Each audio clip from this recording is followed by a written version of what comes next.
Hello friends. Anne Rice, who breathed new life into vampires, dies at 80. Anne Rice, the novelist whose lush, best-selling gothic tales, including Interview with a Vampire, reinvented the blood-drinking immortals as tragic antiheroes, has died. She was 80.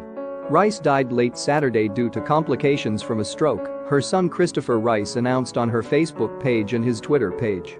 As a writer, she taught me to defy genre boundaries and surrender to my obsessive passions, Christopher Rice, also an author, wrote. In her final hours, I sat beside her hospital bed in awe of her accomplishments and her courage. Rice's 1976 novel Interview with the Vampire was later adapted, with a script by Rice, into the 1994 movie directed by Neil Jordan and starring Tom Cruise and Brad Pitt. It's also set to be adapted again in an upcoming TV series on AMC and AMC+, set to premiere next year.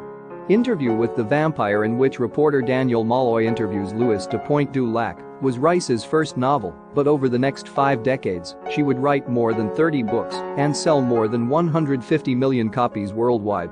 13 of those were part of the Vampire Chronicles, begun with her 1976 debut.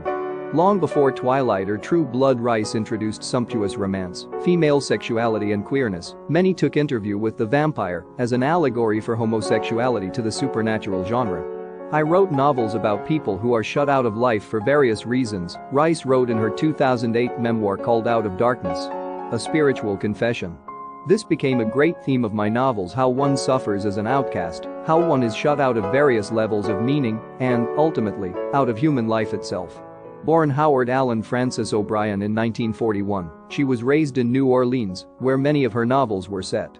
Her father worked for the Postal Service but made sculptures and wrote fiction on the side. Her older sister, Alice Borchardt, also wrote fantasy and horror fiction. Rice's mother died when Rice was 15. Anne Rice died late Saturday due to complications from a stroke. Thank you for watching, friends.